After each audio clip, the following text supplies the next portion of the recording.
Տևակ այս տարվա ջահերով երթի խորագիրը Զարփ, երբ հալածում են քեզ, ինչու մասնակցել ջահերով երթին։ Ջահերով երթը ընդհանուր առմամբ ամեն տարի կրել է պահանջատիրական բնույթ եւ ապրիլի 24-ից կարելի ասել տարբերվել է նրանով, որ այսօր տեղի ունեցող երթը ոչ միայն հիշատակելու, հարգանքի տուրք մատուցելու, այլև մեր ազգի նկատմամբ տեղի ունեցած անարդարության եւ ոճրագործության արդար հատուցումը պահանջելու միջոցառում է եւ ինչու հատկապես այս տարի կարևորվեց ջահերով երթը, որովհետեւ տեսանք թե ինչպես պետական մակարդակով անտեսվեց ցեղասպանության 110-ամյակը լինելու խորհրդանշական տարեթիվը։ Այսինքն սրան որպես այդպեսին պետք է լայն արձագանք գտներ, հավելյալ ինչ-որ առիթ օգտագործվեր եւ միջազգային հանրության եւ նաեւ ներքին լսարանի համար եւս մեկ անգամ մեր պահանջատիրական պահանջները ներկայացնելու, բայց տեսանք որ լռություն, անտարբերություն հաստացի ուրացում։ Եվ այս գործընթացներին դեմ ջահերով երթը, այսպես ասած, կանգնած է միայնակ որպես հիմնական միջոցառում, որը տեղի է ունենում այս ձևաչափով եւ ունի հստակ ուղերձ եւ միջազգային հանրությանը եւ թշնամական պետություններին եւ այս պարագայում նաեւ ներքին են խամաճիկներին, ովքեր որ սպասարկում են թշնամական օրակարգերը։ Ուղերձին դեր կանադառնանք, թե որն է այդ հիմնական ուղերձը,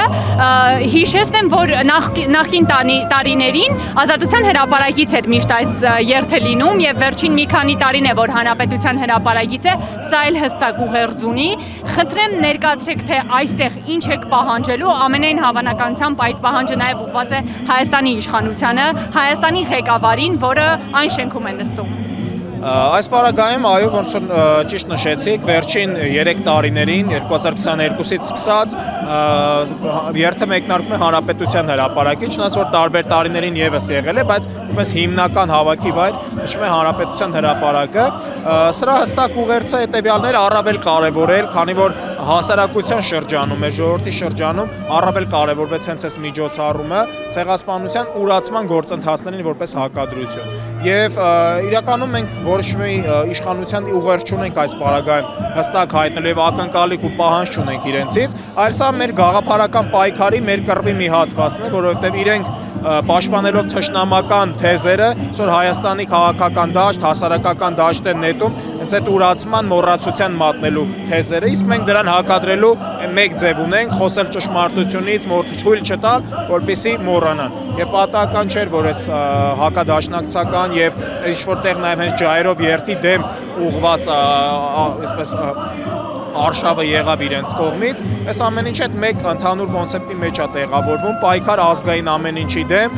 պայքար մոռացության համար իրենց տեսանկյունից մենք դրան հակադարձելու ենք, ամեն կերպ փորձելու ենք ջարդել այդ մոռացության պատը եւ դրա ապացույցը իրականում մեր բազմահազար, տասնյակ հազար քաղաքացիներն են, ովքեր որ այսօր այստեղ կանգ։ Լրացնել չի հաջողվի։ Միանշանակ, որտեղ ցեղասպանության ոճրագործության արդարության պահանջը բնական պահանջ է եւ գալիս է յուրաքանչյուր հայի սրտից, յուրաքանչյուրս մեր ընտանիքում ունենք պատմություն եւ չենք պատրաստում ուրանալ ինչ որ այսպես կոչված տնտեսական կամ կեղծ ինչ որ խաղաղության օրակարգների համար։ Այս տարի էլ է Թուրքիայի դրոշը այրվելու, ինչ ուղերձ եք սրանով փոխանցելու։